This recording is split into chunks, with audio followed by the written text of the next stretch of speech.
into the ring, the bell's about to chime. Turnbuckle talk, we're here to shine. Flagship on the airways, leading the pack. Breaking news reviews, we've got your back. From the squared circle to the backstage news, we bring stories that you can't refuse. Turnbuckle talk, the voice of the fight. Every slam, every suplex, every highlight.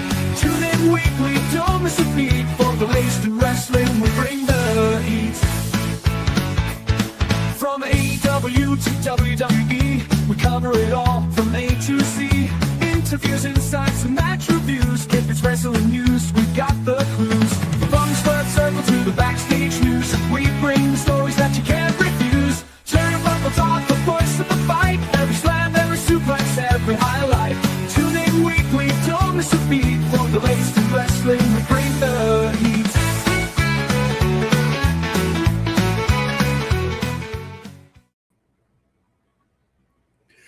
AEW is going to make some big strides as far as their digital footprint goes. We will be talking about that in our showstopper segment. Ladies and gentlemen, welcome to Turnbuckle Talk. Your host, with your hosts, Chris Best and OMD.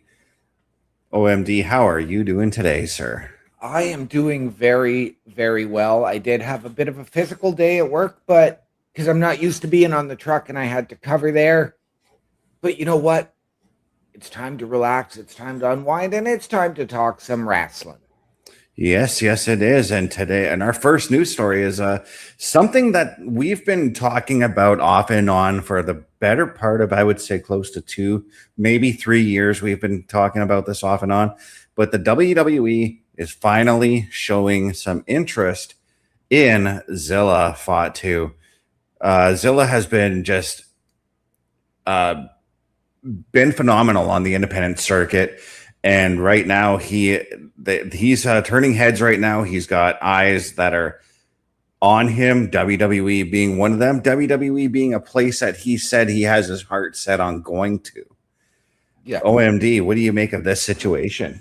Well, I don't think that it's finally WWE is showing interest. I think they've shown interest for a while. He just hasn't been ready to make that jump. Mm-hmm. And I don't blame him. I want to give the kid credit for saying, you know what, let me hone my craft. Let me get my skills up to where they need to be. We are talking about the son of Umaga and yet another cousin, another member of the Samoan dynasty in Zilla Fatu. I don't want them to rush this decision, and I don't want him to rush this decision because I don't want to see him burn out too quickly.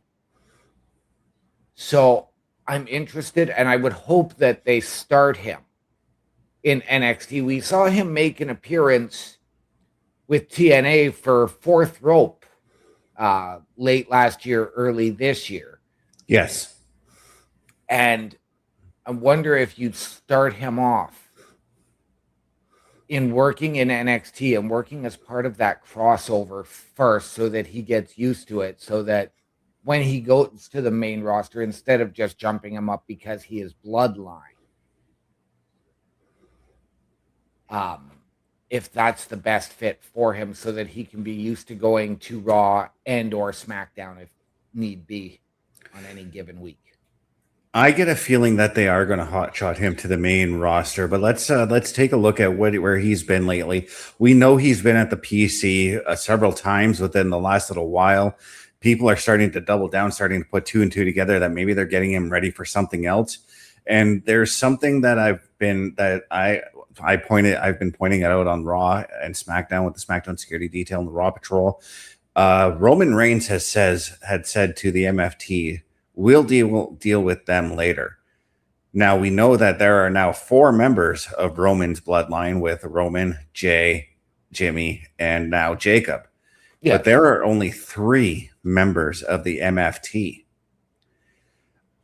I'm under the belief now that we're possibly going to War Games with all the bloodline members again, with Zilla Fatu possibly being an MFT member. And it's intriguing you say that, because I know it would be easy to start him as on either side. Mhm. We also know that he has gone out on his socials and said there is only one tribal chief that I acknowledge, and that is Roman Reigns. Yes. We also know that he and Jacob have teamed up and that they are cousins. Would that be where you could potentially break Jacob? Because we know things are a little bit heated between him and Jay, Mm-hmm. and create a third group with Jacob and Zilla and potentially somebody else who may come in? Or do you go to Jacob, Zilla, and Solo if Solo breaks away from Tama and Tala? Personally, I think that'd be like one too many Samoan groups.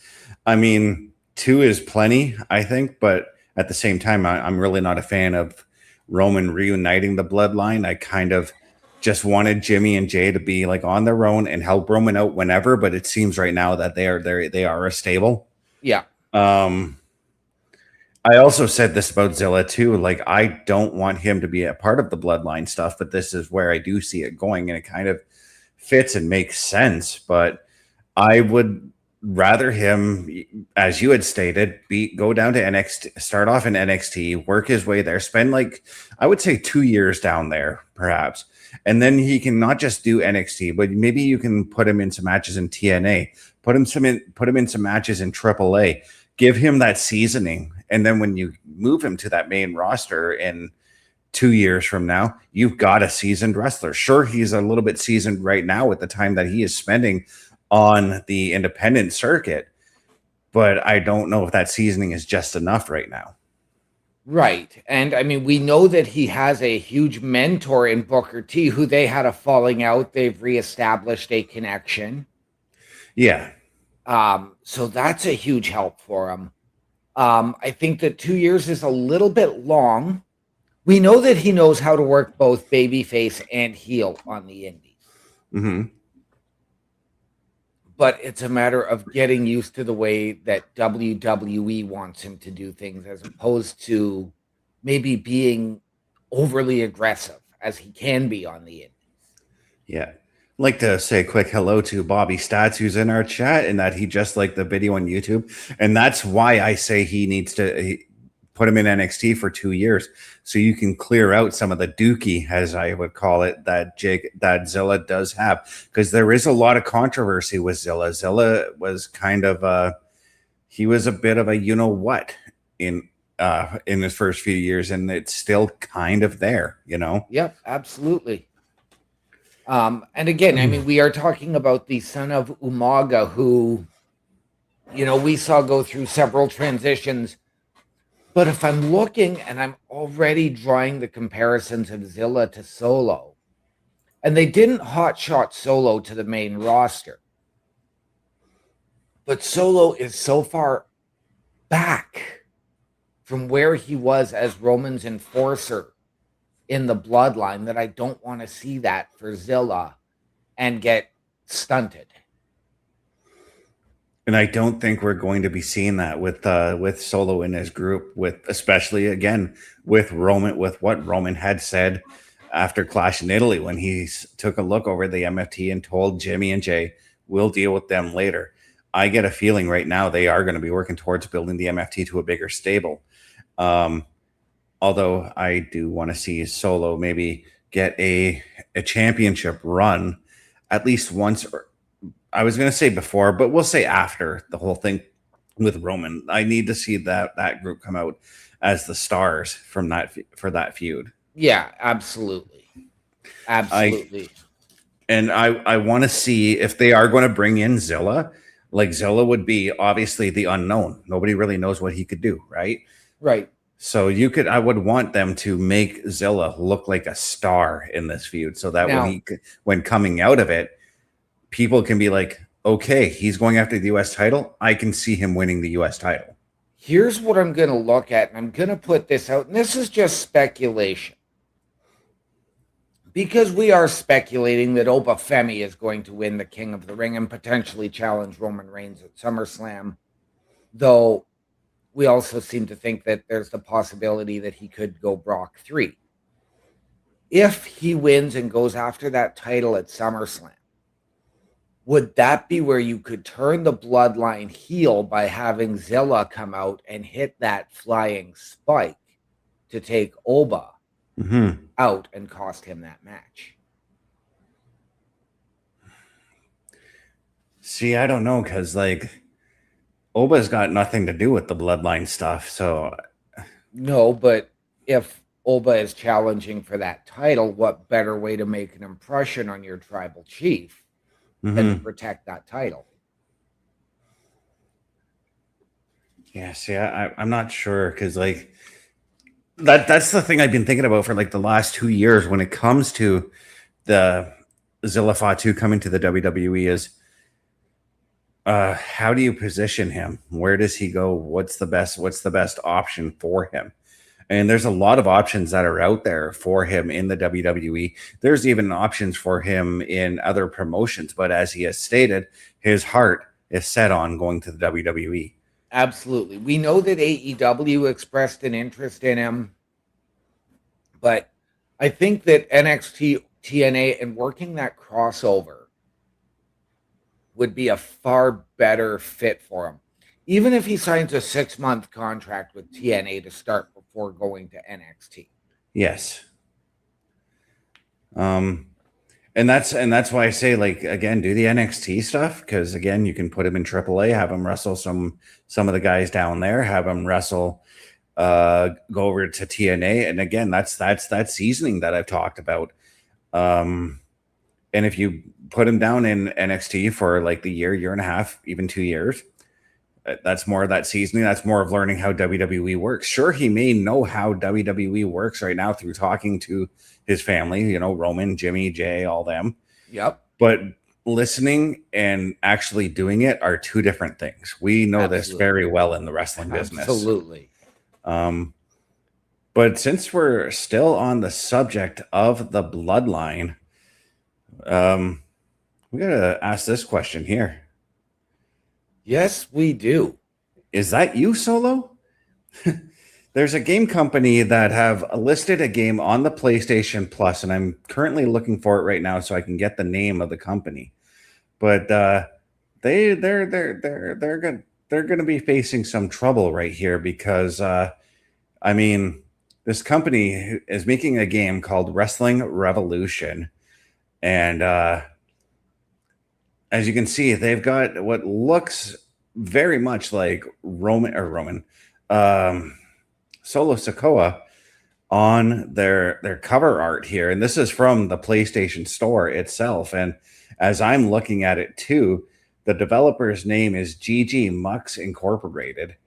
There's a lot of other images here that showcase a lot of wrestlers that look alike. Like one image I'm looking at right now also shows someone who very much looks like a mix of both Kenny Omega and AJ Styles. Also on that primary image that I showed you, the full image that I'm seeing also has WWE logos on the turnbuckles. Really? Yes. Wow. And not to mention that, but Wrestling Revolution is already a registered trademark video game name. Yes, licensed by the creator M. Dickey. This company may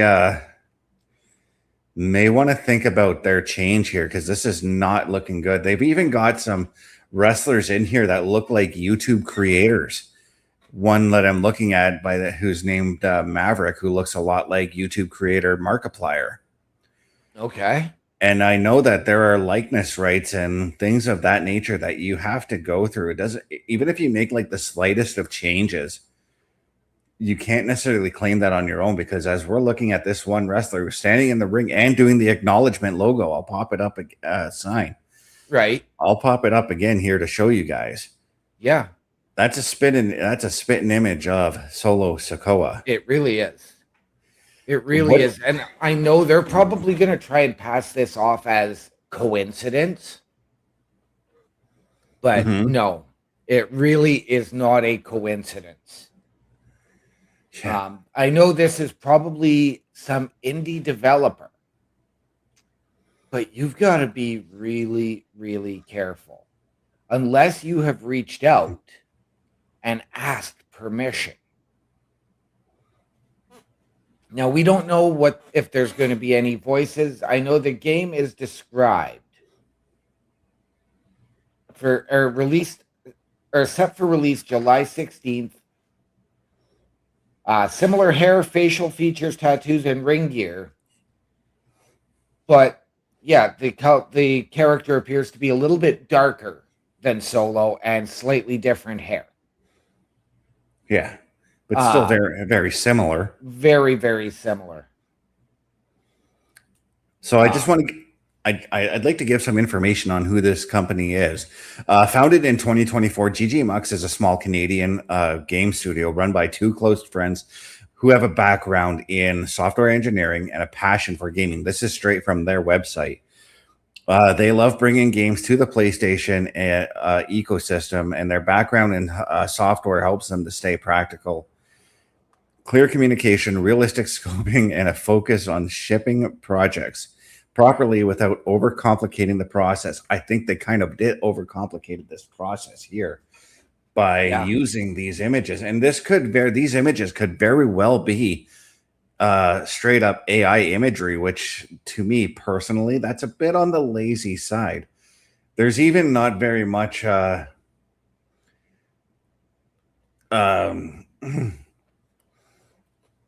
there's not even very much description as to what this game is, but just looking at like the wrestlers that are used here, and I'm now looking at this and I'm wondering if GG Mux is actually the publisher, because I'm now seeing another developer name called NXG Studios. Okay. So this is I can see that these companies could very well be facing some very hefty fines if this game does go through and somebody finds out. Yeah, absolutely. We know that in the article, it even says that both Solo Sikoa and the WWE have yet to comment. Mm-hmm. Maybe they haven't seen a finished product, or maybe they're going to wait until this goes up, and then all of a sudden, boom, there's the cease and desist to PlayStation. There's the cease and desist to this developing company. It's announced, it's up, it's on the PlayStation Store. WWE needs to make a move on it. Okay, because I know it said it's slated for a July 16th release. Yeah, so they have less than a month to make this move. And July 15th is the actual date as I'm looking at it here. Yeah, and even like I'm looking at the NXG Studios webpage, and it's very broad on what they do as well. Yeah, this company, I'm sorry to say this, but if you have that love of video games, and you got to understand what copyright laws are, guys. Yeah. And just in looking at that image, I see the WWE logo in there. I see what very much looks a lot like Solo, right down to his ring gear. His ring gear is exactly what Solo wears. Right. Yeah, I think WWE needs to step in and send out that cease and desist. And then if you're going to use other likenesses, like I said, I did see a guy that looked like a mix of Kenny Omega and AJ Styles. And I know that there is certain workarounds with copyright, whether it's you're doing like a parody, or if you're in a movie, if you're shooting a movie that very much resembles a true story, there's a little disclaimer that you got to put that all the events in this movie are entirely coincidental. Yep. I think there's something here for the WWE, and there might need to be something. PlayStation should also step in and say, hey, look, you cannot use this image on your store. Yeah. Please change it, because again, I'm seeing WWE stuff. This very much, like I said, this could be. I'm even seeing the "please don't do this at home" in the background that the WWE has. Wow. Yeah. So I think I think they need to do something about this. Yep, absolutely. Just like we need you guys to do something about our shopping or your shopping. So head on over to this here. The Turnbuckle Studios store is open for you 24 hours a day, 7 days a week. Get the merch and represent the best from the shows you watch on a weekly basis. Multiple styles to choose from with over 10 products available. Don't get left out and pick up all your favorites today. Find us at turnbucklestudios.org. And ladies and gentlemen, turnbucklestudios.org is your home for the Turnbuckle Affiliation Program. And we encourage you to please go check out our merchandise shop. It is powered by redbubble.com, so it is 100% safe and secure. Support your favorite shows and your favorite podcasters. Wear what we wear. All of the proceeds come back into our studios to bring you a better experience. And when you make a purchase, send us a photo, tag us on our socials, and we will give you a shout out live on air during one of our many, many weekly programs. Yeah, and our next story, we've talked about a wrestler possibly coming to the WWE. We got 2 more wrestlers that could very well maybe make their way to the WWE. Maybe they make their way to another company. But 2 wrestlers have recently been released from TNA. We're, of course, talking about Myla Grace, and this one shocked me the most, but Steve Maclin gone from TNA. Yeah, and that is absolutely huge. We know that Steve Maclin, before TNA, which is where he has enjoyed most of his singles success, was a member of the WWE roster. I don't remember him in WWE. He was a forgotten son. Oh, I completely forgot about that stable. He was Steve Cutler in NXT, and then I can't remember what his main roster name was on SmackDown. But this is absolutely huge. Myla Grace has really not been a needle mover, working more on Explosion and their live events. Mm-hmm. So it's going to be interesting to see where she goes to get that seasoning. I saw something that Steve Maclin had signed a multi-fight deal, so I didn't get a chance to check out the full article. So I don't know if he's trying to explore MMA, if he's going somewhere else, or if he is on his way back. I would love to see Steve Maclin return to the WWE. Yeah, I was just going to say, I think the best move for Maclin is to go to the WWE and go back to NXT, spend some time down there. That way you can build up some of the stars. And here's where I would go with Myla Grace. I would also go to WWE with Myla Grace, but I wouldn't put her on NXT. I wouldn't put her in AAA. I'd put her on Evolve. Yep. And build her from there. As you had stated, she's not really a big needle mover. I know for a fact that she's a little bit new to the business still. But Evolve, I think, would be the best bet for her. But if she were to go to all AEW, then I would put her in ROH and I would have her work there. I would do the same thing with Maclin as well, actually, because I think Maclin would benefit better on the ROH side of things as opposed to the All Elite side. Absolutely. Now, we do know, and it was something we covered a couple of weeks ago, that Steve Maclin and his lovely wife are getting ready to do a major independent event as well. Deonna Purrazzo, who is a member of the Ring of Honor roster. Yeah, and as announced recently, Shotzi is going to be a part of that show as well. And Bobby Stats is coming in and saying on SmackDown he was still wrestling as Steve Cutler. And you know what? We always tend to forget this company. And I know you guys talked about the company last week, but MLW, that's a great place for both of them to head off to. Myla Grace, I think, would be beneficial there too, because that when I look at a company like MLW, or even like what is the current version of ROH, I kind of look at them as places for wrestlers to get some seasoning, or some wrestlers to go back and gain just a little bit more of that seasoning before they come back to like the major promotions. Right. And I would love to see that for Macklin, especially if MLW is losing a guy like a Baron Corbin, Bishop Dyer, who is rumored to be headed back to the WWE. That would be a fantastic fit for him. Steve Macklin and Karrion Kross, or Killer Cross. Mm-hmm. Give me that match 8 days a week. Yeah. Yeah. I'm the sky's the limit. Like, because I've always said that, like, I've always looked at like WWE. A lot of wrestlers used to think that the WWE was the be all end all. Right now, it's not. No, I mean, there's lots of other ways to make your presence felt in wrestling.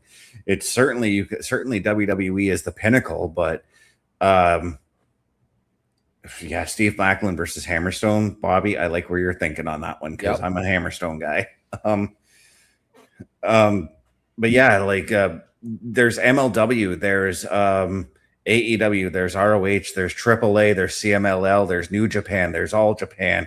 There's all kinds of wrestling that you can go in and take in. You can even go over to NWA if you wanted to, and Macklin would do fantastic there. I'm going to put this one out there, and I know that this is going to come off as a bit of a shock, but it's still around, and that is JCW. I know it's still around, and they're actually doing weekly shows, and they're no longer really that hardcore wrestling company. They've become more legit lately. Yep. And again, that's not a bad move either. JCW does put out weekly shows on YouTube. Yep. And I would be happy for that. And I would also like to I'm just going to be a little bit biased here, but if he came up and did a tour with CWE, I'd be happy to see. I'd gladly go see Steve Macklin. Right? Like I know Macklin is a former Marine, mm-hmm. you know, and he's really incorporated that and really been able to put himself into that character. And I absolutely love the growth that he has had over the last number of years. Yeah. We know that he is a former TNA world champion. So I think that with the possibility, as we discussed last week, as well, of Mike Santana potentially leaving TNA, that this loss may hurt TNA even more. But I get a feeling that even with Santana's possible departure, even with Macklin being gone, TNA is going to find somebody who could fill that spot up. They always do. And sure, it takes like a moment, but yeah, they're going to find somebody that can fill that spot. Who it is, I can't really say right at this moment, but I wish all the best to Myla Grace and to Steve Macklin in their, I'm going to use this term, but future endeavors. Right. I do. There's a lot of possibilities for them to go. And as you said, like Macklin can head right into the promotional side of wrestling with that show that he's got coming up with his wife there that they're putting together. As I mentioned, Shotzi's already been announced to be on the show. There's been several talents that are announced to be a part of that show. Even with Myla Grace, like I said, she's young. She's not that experienced, but there's a lot of independent promotions out there that would pick her up, that she should go to, that she can get those seasonings from. Yep. The way I look at wrestling these days, especially with the independent circuit, it's starting to feel a lot like the old territory days, where wrestlers would go to various territories just to get that seasoning so that they can make it into the major territories afterwards. Absolutely. Bobby suggesting, and I had this thought as well, but I'm going to give credit where credit's due. Bobby beat me to it. Maple Leaf Pro. I mean, Macklin himself, it definitely seems like a Scott D'Amore kind of person. Well, yeah, it was Scott D'Amore that hired him into TNA. So that see, but D'Amore, I've noticed with his talent, the talent that he hires, it's all about the wrestling. I wanted to say cookie cutter, but it's not really. He looks at like who can put on the good matches and who can tell the stories in the ring. Yeah. And that's the one thing I've noticed, especially with the Team Canada stable. Everybody was a great worker in there. maybe except A1. A1 was good, but he wasn't the best. Yeah. But yeah, this isn't the be all end all for these wrestlers. No. Like TNA is not going to be that stopgap that's going to force a wrestler into retirement. What this is, what I look at when I look at a wrestler who gets released, this is a moment for you to take a step back, go back, get that seasoning. Then maybe if you want to come back to TNA, you're going to come back a far more experienced wrestler. Look at what happened when Drew McIntyre got released. Look at what happened when Cody Rhodes left and they came back. And now Drew McIntyre, multi-time WWE champion, Cody Rhodes, multi-time WWE champion. You could even say the same thing for Jinder Mahal when he first got his first release and came back. He came back and won the WWE title. Yep. Matt Cardona. Yeah. And Matt Cardona still has that fan base. And right now he's doing things that are starting to look intriguing over in SmackDown right now. Yep. So yeah, when you get released from these major promotions, don't look at it as the be all end all. Just go back, hone your craft a little more, and make your way back in. Simple as that. May take a few years, may take a few months, but you're still going to make it regardless. Yes, absolutely. But this next story I'd like to talk about right quick is kind of an interesting one. But the WWE flags got knocked off the WWE headquarters. One of them was set fire. The other one knocked out the power to the city of I forget what city they're in right now. The headquarters are in Stanford. Thank you. The city of Stanford lost power because of the WWE flag flying off of it. The American flag, the WWE flag, flew off and caught fire. Or no, sorry, as I'm misreading here. I apologize. It was just the one flag. Flew off the WWE building, hit a power line, and caught fire in downtown Stanford. There's actual video of it as well. Very strange story, but at the same time, it was because of a major storm that hit in Stanford, knocking the flag off of its pole. Yeah. But a lot of those big flags are kind of a safety hazard, don't you think? They absolutely can be, but I mean, let's be thankful that it was just the flag itself and not the pole that got ripped out of the building. Mm-hmm. And then, of course, hit those power lines and then drop it. But yeah, like those big flags, they're always great and fun to look at. But such a hazard. I mean, I know we find it funny when we see, or when we saw as kids, somebody's pair of shoes tossed up over a power line. And it's like, how did those get up there? Mm-hmm. But it's this, like, there's a risk with all of that sort of stuff. And I mean, unless you're going to hold it between two flagpoles, so one on each side to make sure that it can't go anywhere. And there's still the chance that it can get torn off from behind. Yeah, so, and go ahead. I was going to say, it's lucky that nobody got hurt in this situation here.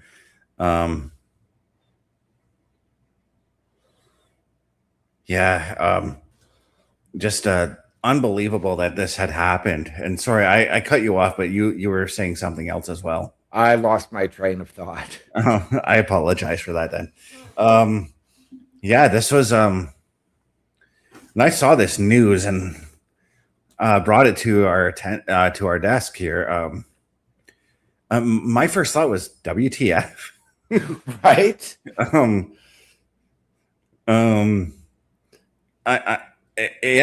There's footage on it online here.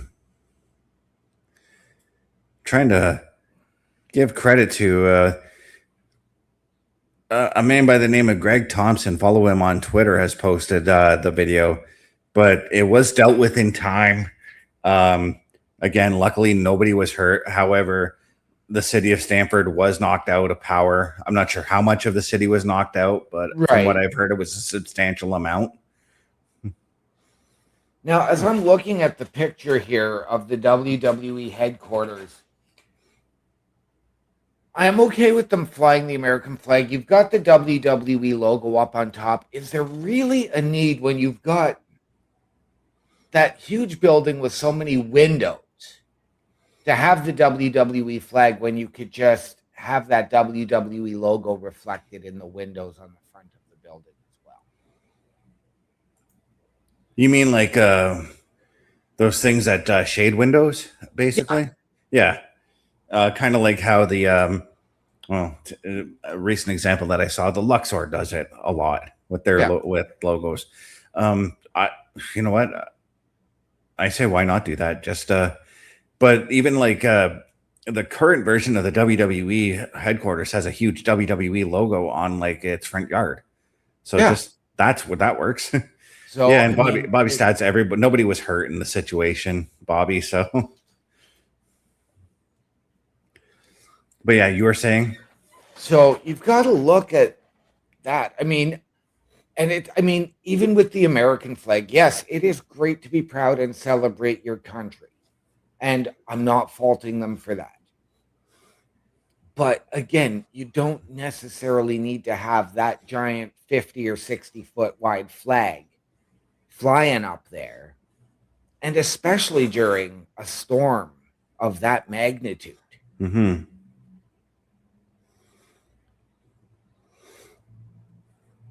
But yeah, I mean, thank God everybody was okay. It was a freak accident.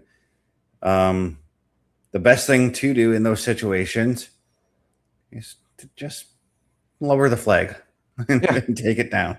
I'm sure that somebody at the headquarters is tasked with doing that, but it's possible that they couldn't get there in time due to the storm that did hit.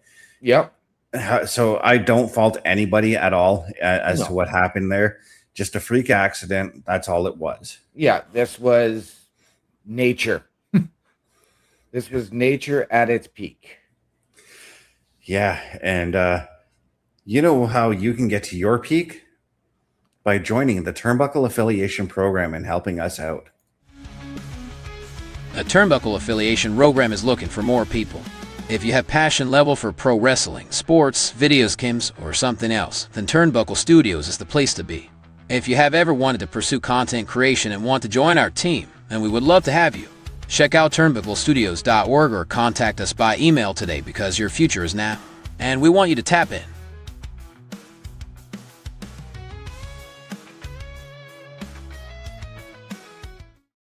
And ladies and gentlemen, once again, turnbucklestudios.org is your home for the Turnbuckle Affiliation Program. If you have ever wanted your break in podcasting, content creation, or to help us behind the scenes, hit that join button.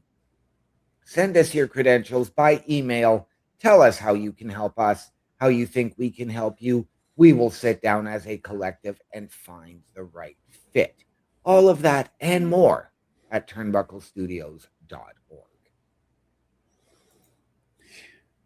Yeah, and for our next story, we got something that's pretty intriguing here. We got something called Lucha Libre.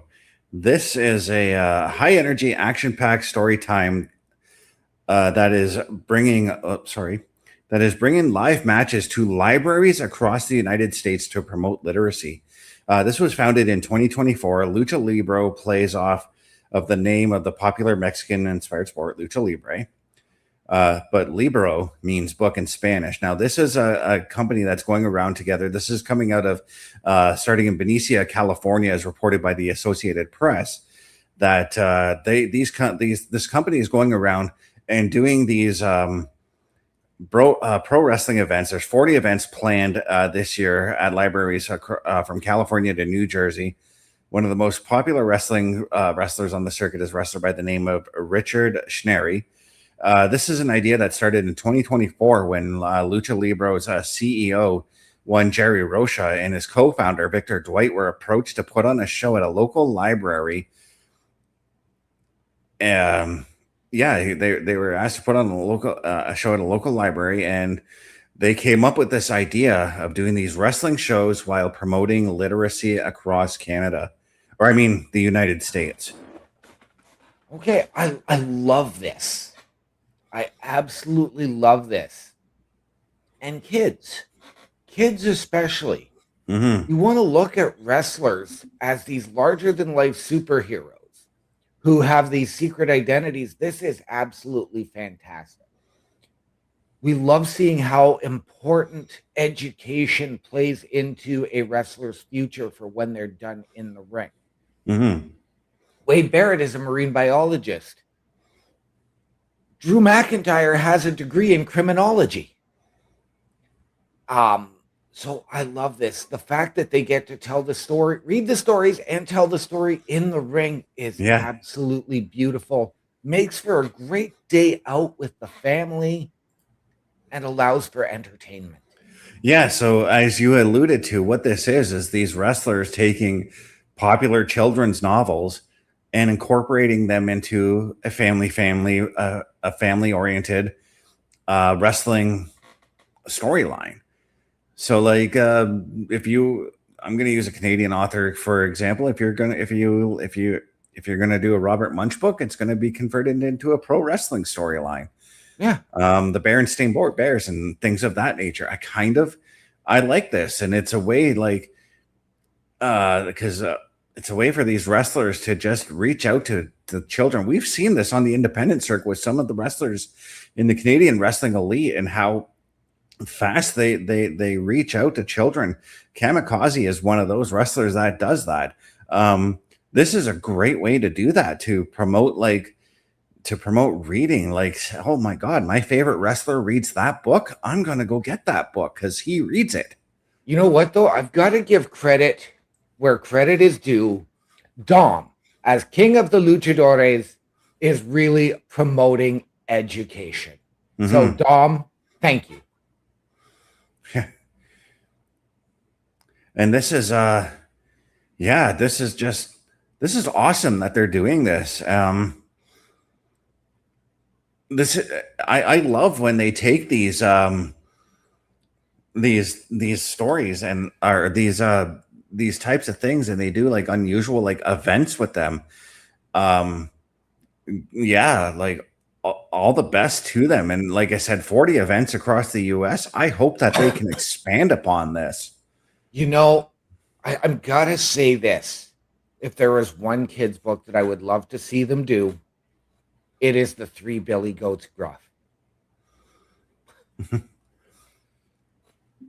Okay, so if you're going to do that, you need Eric Rowan, you need Daniel Bryan, you need I would, there's a lot of stories out there that I would love to do. As right now, as I'm looking at the image here, we got a wrestler by the name of Llama Jack reading a book about llamas. Right? I mean, why not even take books that are a part of who your character is? Yep. This is interesting. Like this is an excellent way to get those kids into reading. Imagine this, like if you're at one of those events, right? And you, again, like I said, if you see a wrestler reading like that book, then maybe you want to go and borrow that book. Now, let's say you like that book. Now that author is going to benefit from that, because now if that kid likes that book, he's going to go and get another book from that same author. Yeah. I mean, you talk about cross promotion. Mm-hmm. This is absolutely brilliant. And hats off to Lucha Libre. Yeah, and hats off to all the libraries across America that are working to help with them on this one too. Yeah. Like I said, I would love to see them expand to on more dates on this one. Maybe 44 now, and then maybe like if it's such a success, you look at booking other libraries in other cities. Yeah. This is awesome. And maybe there may not even just that, but maybe there are other avenues that you can explore through education, not just through literacy, but maybe even getting kids active. And we talked about this a couple weeks ago with the Yukon the wrestlers up in the Yukon helping out with a gym class. You know what? Maybe that's something else that we can get them to do. I would like to see it with actually, believe it or not, let's say science, and you do the dry ice, or you have the kids make the volcano for the pyro. I mean, up here in Canada, here in the province of Ontario, we have a place called Science North. Yeah. Maybe that you have wrestlers come in and do a wrestling event while talking science. Yeah. This is something that can very well be greatly expanded on. And I know literacy is a big concern right now. So and the education of the youth and the education of the children should be one of our primary concerns. So yeah, this is a really cool idea, and I'm all for this. 100%. I just love this. All praise be to these guys for doing this. Right. But let's sing our praises just a little bit. You know, we got to show off all of our programming here. So take a look, guys. Turnbuckle Studios and the Turnbuckle Affiliation Program bring you the week of streams. All times are in Eastern Time. Monday night, we are on call as the Raw Patrol is on duty at 8 p.m. Tuesday brings you the flagship show, Turnbuckle Talk, at 8:05 p.m. Wednesday, we play games with the PlayStation Showcase at 8 p.m. Thursdays, let us power your dreams with the Xbox Showcase at 9 p.m. Friday, we invite you to come for a ride with the SmackDown Security Detail at 8 p.m. The weekend brings you Saturday Night Gaming at 8 p.m. On Sunday, be sure to catch the Chris Parrish podcast at 12:15 p.m.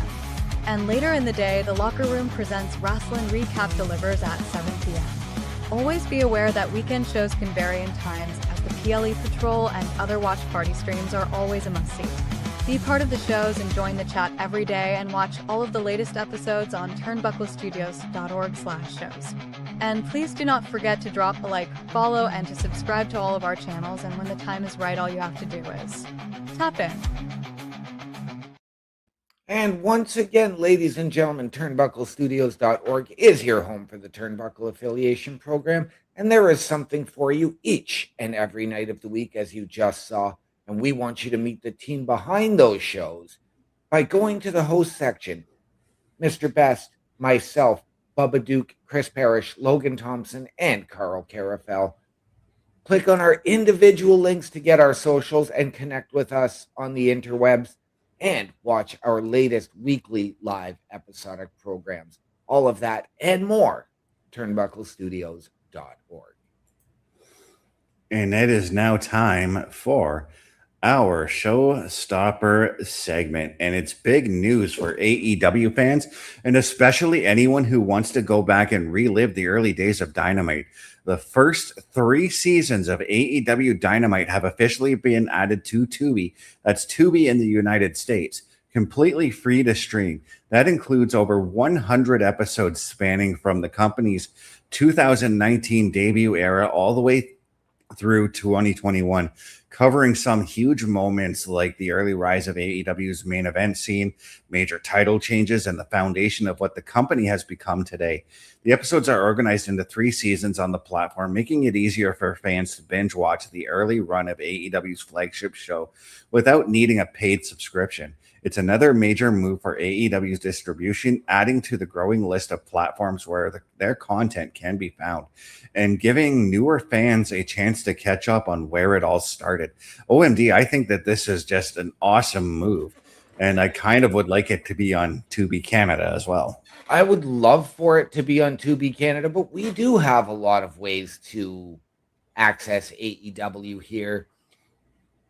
But to go back and relive some of that, back when I know we were really big on watching both companies at that time, and we've gotten away from that.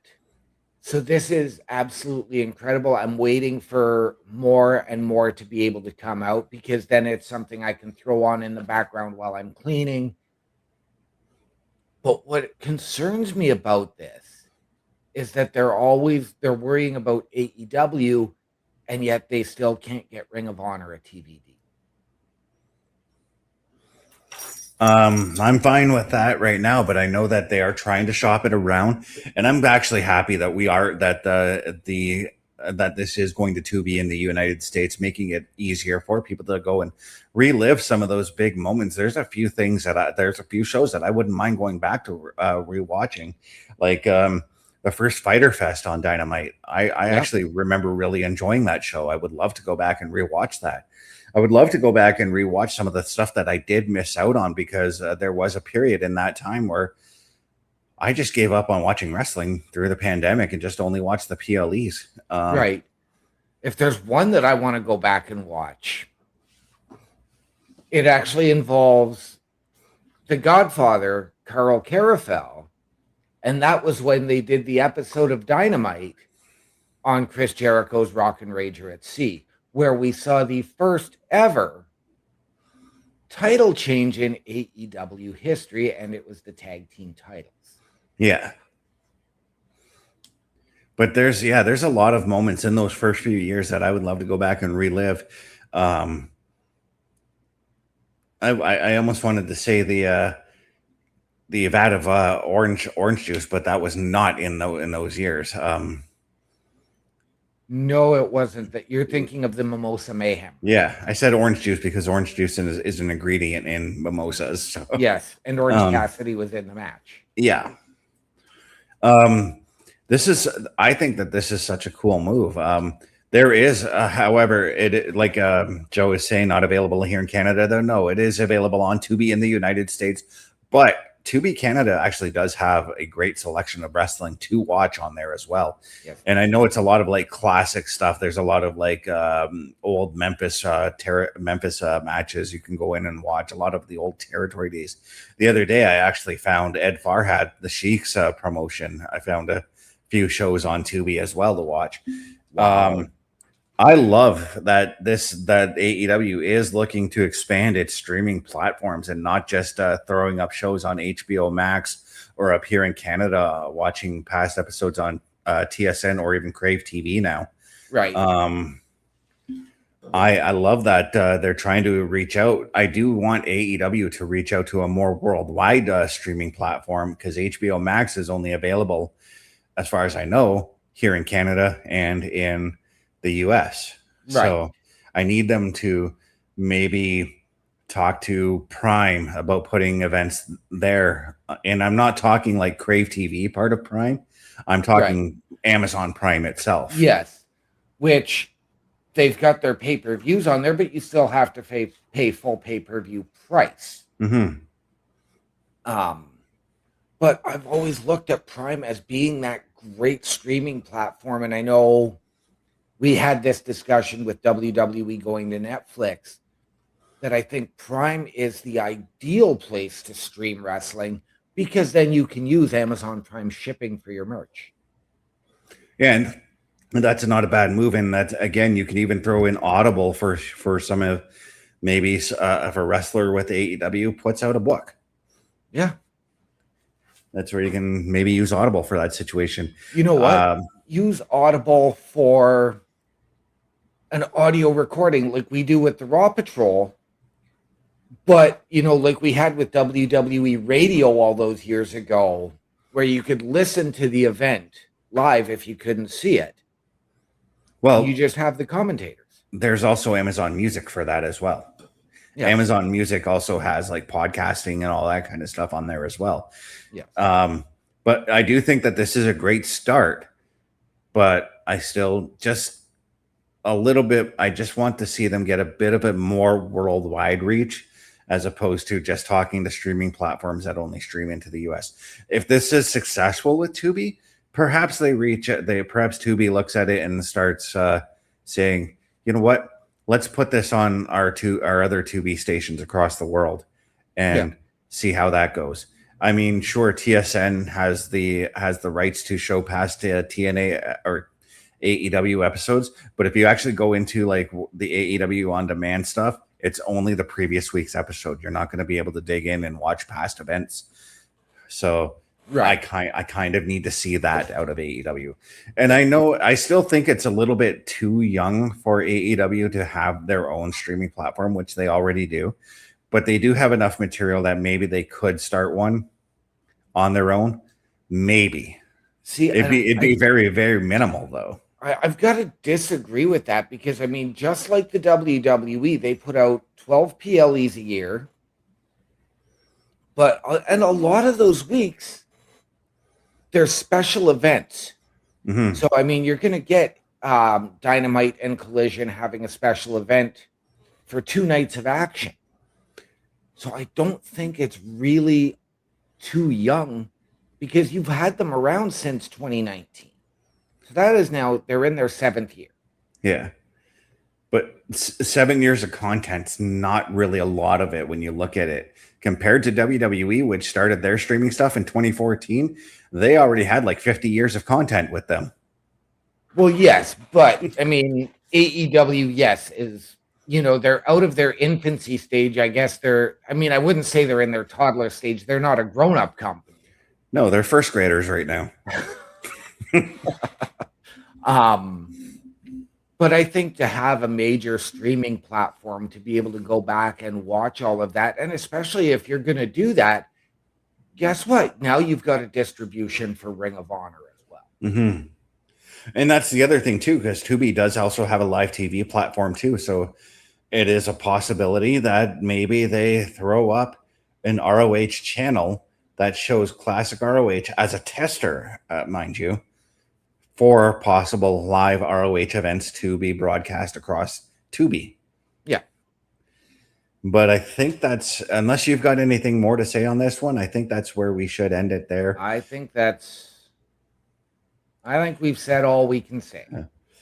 So before we say our goodbyes, I'd like to let you guys know that we do have a sponsor, guys. We have a new tag team partner in Tubi. All you got to do is just go to tubi.gg, use that promo code TB Studios to get 10% off of all kinds of stuff at WGG. There's some delicious drinks there. There's shaker cups, all kinds of stuff there, guys. So head on over to w.gg and save yourself some money. And OMD, where can the people find all of us? Turnbucklestudios.org/hosts. Ladies and gentlemen, again, click on our links, get our socials, watch our latest weekly live episodic programs, all of that and more. Turnbucklestudios.org. And on that note, OMD, what are those famous words we like to go out on? As always, ladies and gentlemen, we remind you the world is better with you in it. From all of us here at Turnbuckle Talk and the Turnbuckle Affiliation Program, to those of you out there wherever you are, good night, good luck, we out.